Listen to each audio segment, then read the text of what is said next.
Adventurous kids, explore with education and learning what a wild life is in the Everglades. I want to explore the Museum of Discovering Science. What plants do butterflies like? I want to know about Key West Adventurous Kids, learning and fun. Adventurous Kids!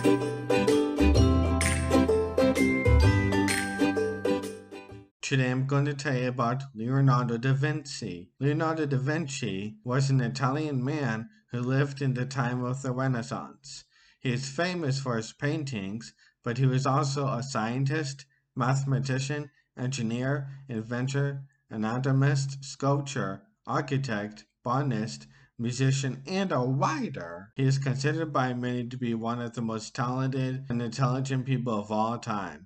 The term Renaissance man, someone who does many things very well, was coined from Leonardo's many talents and is today used to describe people who resemble Da Vinci. Leonardo da Vinci was born on April 15, 1452, in a small town called Vinci in what is now Italy. People think that Da Vinci is his last name, but it's only just where he's from. In Italian, Da Vinci means from Vinci. Not much is known about his childhood other than his father was wealthy and had a number of wives. At about the age of 14, he became an apprentice to a famous artist named Andrea del Verrocchio. This is where he learned about art, drawing, painting, sculpture, and the design of mechanical devices. Leonardo was one of the first Italians to use oil paint. Leonardo had his own studio in Florence for several years. Leonardo then worked in Milan as a painter and engineer for a duke from 1482 to 1499. He designed forts, weapons, locks for Milan's canals, and stages for shows. He also painted his first important works, The Last Supper and The Virgin of the Rocks. The Last Supper is an immense wall painting at the dining hall of the monastery of Santa Maria de Grace. Both paintings are widely acknowledged to be artistic masterpieces. In 1980, the United States Educational, Scientific, and Cultural Organization, UNESCO, declared Santa Maria del Grace with the Last Supper a World Heritage Site. In 1503, Leonardo returned to Florence.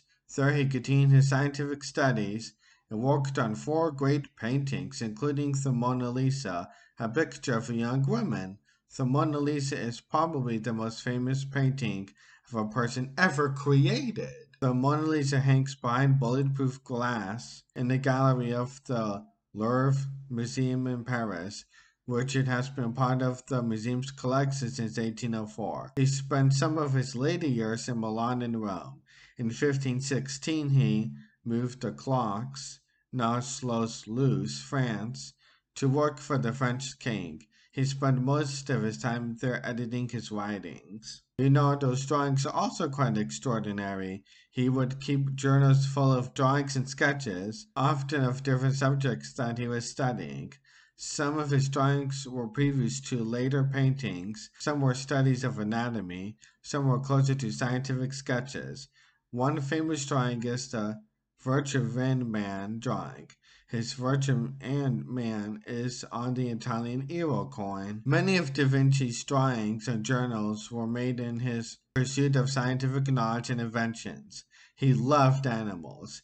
He spent time studying birds, which helped him invent flight-related projects. His journals were filled with over 13,000 pages of his observations of the world. He drew pictures and designs of hang gliders, helicopters, war machines, musical instruments, various pumps, and more. He was interested in civil engineering projects and designed a single-span bridge, a way to divert the Arno River, and moved barricades which would help protect a city in the case of attack. Other famous drawings include a design for a flying machine and a self-portrait. Many of his drawings are on the subject of anatomy. He studied the human body, including many drawings of muscles, tendons, and the human skeleton. He had detailed figures of various parts of the body, including the heart, arms, and other internal organs. Leonardo died in Amboise, Kingdom of France on May 2nd, 1519. He was buried in the chapel of the Chateau Amboise. His notebooks were published nearly 400 years after he died. Only around 15 of his paintings are still around. Unlike some artists, Leonardo was very famous for his paintings while he was still alive. It's only recently that we've realized what a great scientist and inventor he was. Thank you so much for watching this episode of Adventurous Kids. What did you learn today? Adventurous Kids. Adventurous Kids. What was the most interesting fact? Adventurous Kids. Adventurous Kids. Adventurous